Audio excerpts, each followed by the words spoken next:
Assalamualaikum Pak. Waalaikumsalam, Pak Dadan. Ya, mohon maaf, saya mengganggu waktunya.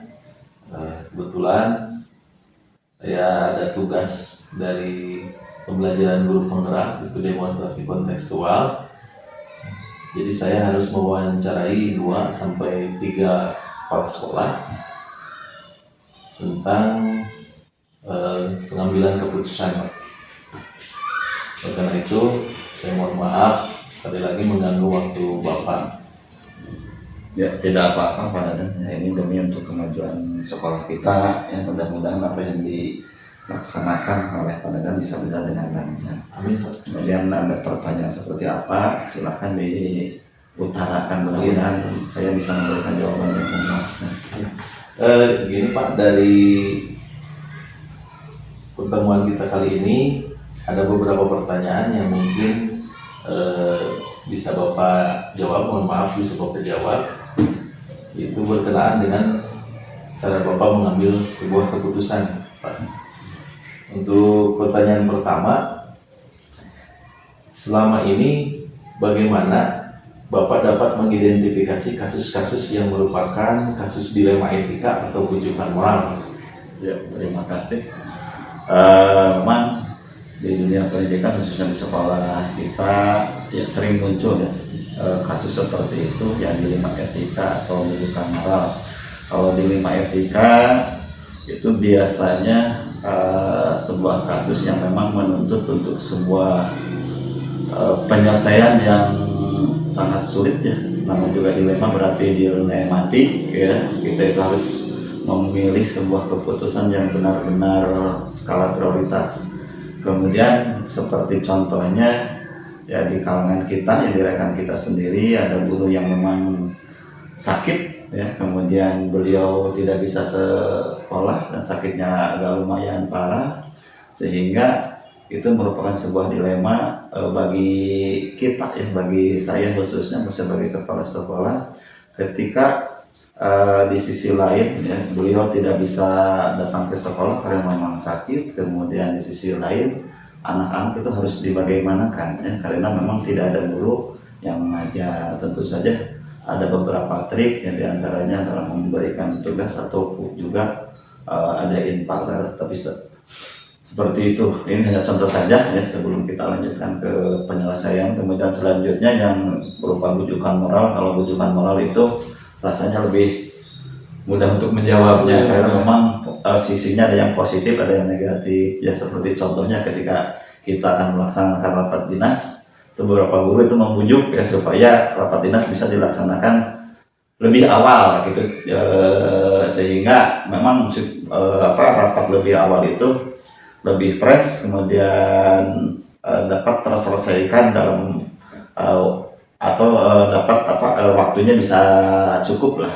Berbeda kalau misalnya setelah bubar sekolah para bapak dan ibu juga sudah capek seperti itu, tapi kita harus melaksanakan tugas dan kewajiban sesuai dengan tupoksinya, sebab masih ada tugas yang lebih utama, yaitu mengajar di kelas ya, seperti itu. Itu mungkin untuk jawaban yang pertama.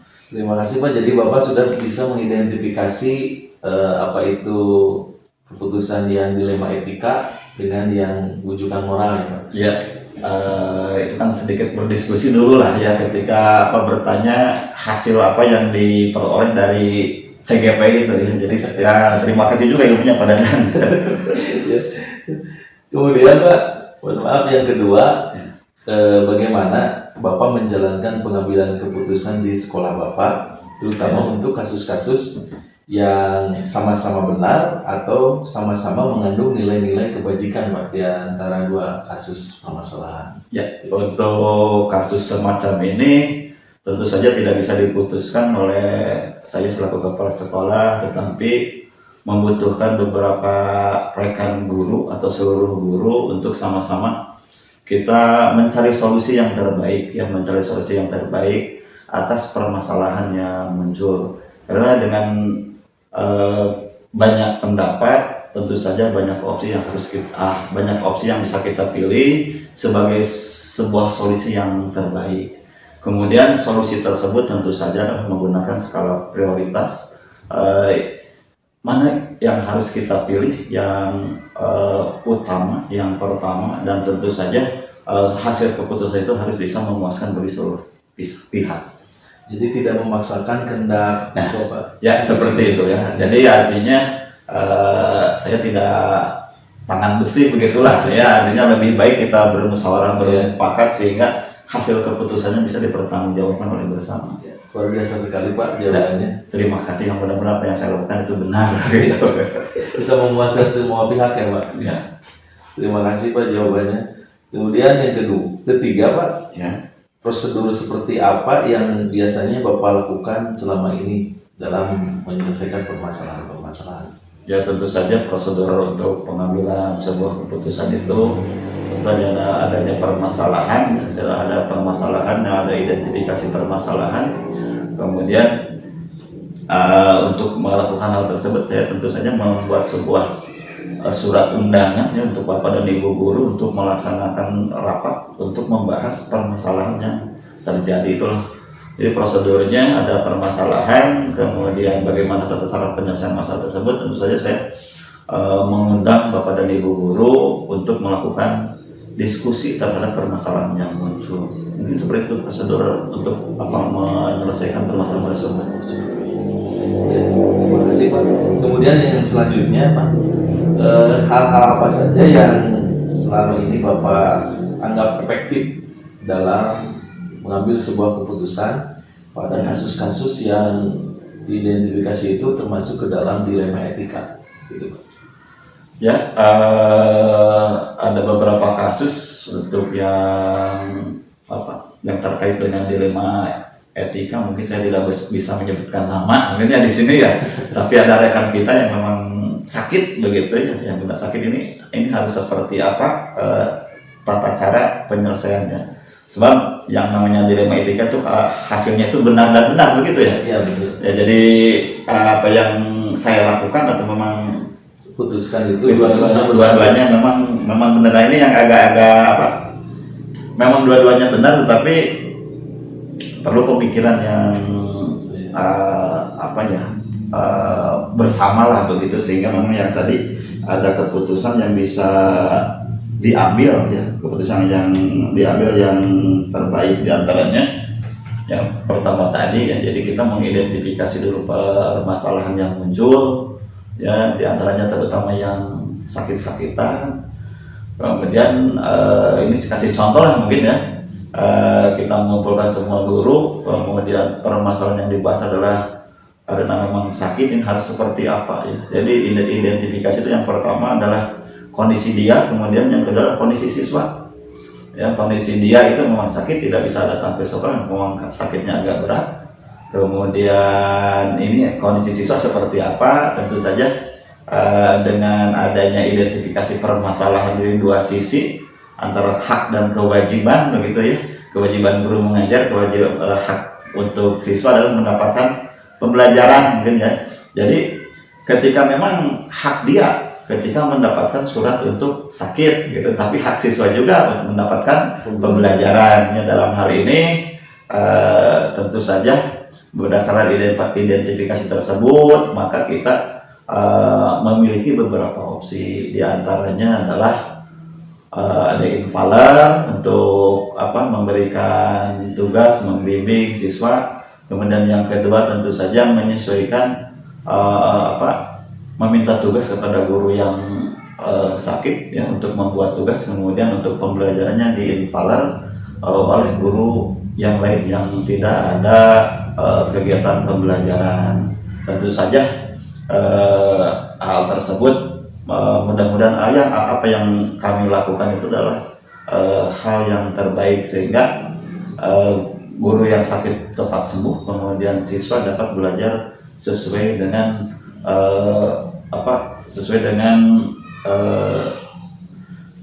siswa kita dapat belajar sesuai dengan jadwal di sekolah kita.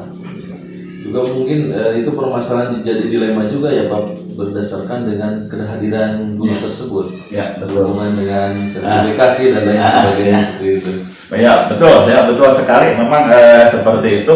Kalau dihubungkan dengan sertifikat itu tidak boleh ada guru yang tidak hadir, tidak hadir, tapi karena memang kondisinya, kemudian ada surat dari dokternya, masa kita harus memaksakan untuk tetap hadir, mungkin seperti itulah.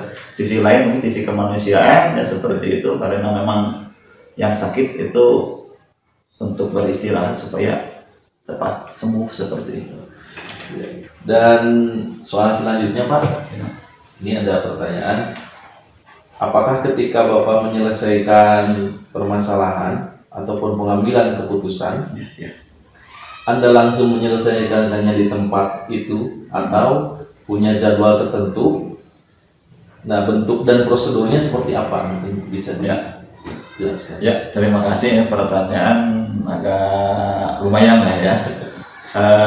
Memang seorang kepala sekolah itu harus bisa membuat sebuah keputusan yang cepat dan tepat, memang seperti itu seharusnya. Tetapi kadang-kadang cepat dan tepat itu memang sangat sulit sekali ya untuk sebuah kasus ya. Dan biasanya memang ada prosedur ya, seperti yang dijelaskan, ada sebuah prosedur yang harus ditempuh. Kita tentu saja harus menganalisa, mengidentifikasi permasalahan yang muncul. Jadi tidak serta-merta permasalahan ada yang muncul, ini jawabannya sudah langsung ada ya, tidak seperti itu. Tapi kita mengidentifikasinya terlebih dahulu ya, mengidentifikasi permasalahan ini dari beberapa sisi, dari beberapa sudut, sehingga ada banyak opsi yang harus kita selesaikan dari permasalahan tersebut, sehingga muncullah mungkin ada kemungkinan jawaban dari permasalahan tersebut. Dari kemungkinan jawaban tersebut tentu saja tidak bisa dipikirkan oleh satu orang ya. Tadi kan sudah diidentifikasi, kemudian kita bersama-sama merumuskan ini jawaban yang paling tepat itu seperti apa. Ya setelah itu maka kalau dalam bahasa kedokteran mungkin ada yang disebut dengan diagnosa dan prognosa begitu. Jadi ada ini kasus ini sepertinya bisa diselesaikan dengan ini ya. Kemudian dijalankanlah semacam hal tersebut, kemudian akan diputuskan sesuai dengan suara terbanyak begitu. Yang dengan inilah yang agaknya keputusan yang paling tepat ya untuk permasalahan tersebut. Jadi prosedurnya tentu ada identifikasi. Setelah identifikasi ada opsi jawaban yang misalkan untuk kasus tersebut seperti apa. Setelah itu adalah menerapkan solusi terhadap permasalahan tersebut. Selanjutnya tentu saja ada evaluasi hasil dari keputusan. Apakah setelah dilaksanakan prosedur seperti itu baik atau tidak, nanti kan kita evaluasi hasilnya ya, itu sebagai pengalaman lah bagi kita. Ternyata dengan diputuskan seperti ini dapat berjalan dengan baik, atau misalkan masih kurang baik. Kalau kurang baik tentu saja harus ada beberapa hal yang harus diperbaiki. Ya. Terima kasih Pak, bagus sekali jawabannya. Sama-sama. Kemudian yang selanjutnya Pak, adakah seseorang atau faktor apa saja yang selama ini mendukung atau mempermudah Bapak ketika mengambil keputusan, terutama untuk keputusan untuk kasus yang dilema etika gitu? Ya, tentu saja ya, hampir semua guru juga membantu untuk setiap permasalahan yang ada, tetapi tentu saja ada artinya ada bagian-bagian tertentu. Jadi tidak semua guru terlibat untuk setiap permasalahan seperti ini. Contohnya memang untuk kasus-kasus yang dilema etika seperti itu, untuk memutuskan sebuah keputusan yang menyangkut dengan tadi dilema etika, tentu saja yang seperti tadi ya. Jadi saya pasti dibantu oleh Bapak dan Ibu guru, sehingga bisa menghasilkan sebuah keputusan yang kami rasa cukup terbaik dan bisa dilaksanakan. Berarti seluruh warga sekolah ikut membantu ya Pak? Ya, seluruh warga sekolah dilibatkan, karena saya yakin dengan banyak kepala, banyak pemikiran ya, kemudian banyak solusi, sehingga ketika diputuskan itu adalah memang keputusan yang terbaik begitu ya. Kemudian Pak, yang mungkin yang terakhir ini Ya. Alhamdulillah kita telah berdiskusi dan saya mendapatkan beberapa ilmu serta pengalaman serta solusi. Setelah kita berdiskusi, Pak, kemudian pembelajaran apa yang dapat Bapak petik dari pengalaman Bapak ketika dalam mengambil keputusan yang berkenaan dengan keputusan yang dilema etika, Pak? Ya, terima kasih. Memang banyak hal yang dapat saya peroleh dengan kasus-kasus tersebut. Di antaranya tentu saja kita sebagai kepala sekolah harus lebih bijaksana dalam merumuskan sebuah atau memutuskan sebuah keputusan.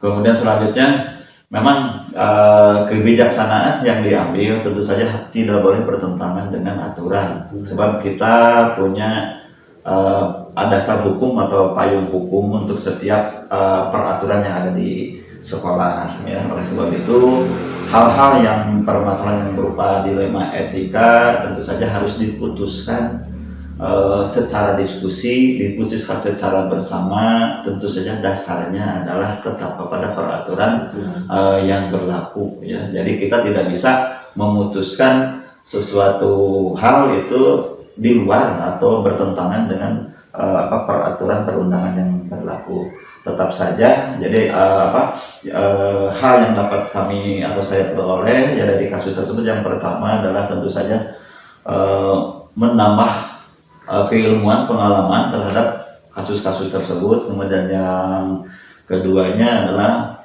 juga sama ya, memberikan pelajaran bagaimana seorang kepala sekolah harus bertindak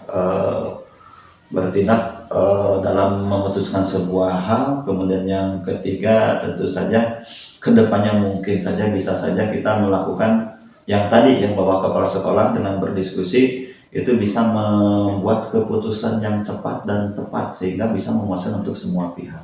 Itu mungkin yang dapat saya peroleh ya dari beberapa hal atau beberapa kasus yang terjadi di sekolah. Terima kasih sekali Pak atas diskusinya, dan alhamdulillah saya menerima berbagai atau banyak sekali ilmu-ilmu yang telah Bapak sampaikan. Dan mohon maaf lagi saya mengganggu waktu Bapak. Mungkin diskusi kita kali ini cukupkan sekian, dan terima kasih atas waktunya. Assalamualaikum warahmatullahi wabarakatuh. Ya, sama-sama Pak Dadan. Mudah-mudahan apa yang kita laksanakan ini bermanfaat bagi kita, khususnya bagi Pak Dadan dalam rangka kegiatan guru penggerak ya. Kemudian mudah-mudahan dapat berjalan dengan lancar, kemudian hasilnya yang memuaskan ya, sama-sama Pak Dadan ya. Kemudian mungkin kita bisa berdiskusi lagi Pak di siap waktu ya, siap. Kemudian materi yang jangan lupa share ilmunya untuk saya juga ya, sebab belum ke mudah-mudahan dengan ilmu-ilmu yang baru dari Pak Dadan itu dapat menambah wawasan dan ilmu bagi kita semua, khususnya di sekolah Desa Negeri 2 Sukamantri. Terima kasih sekali Pak. Ya, sama-sama Pak Dadan. Ya.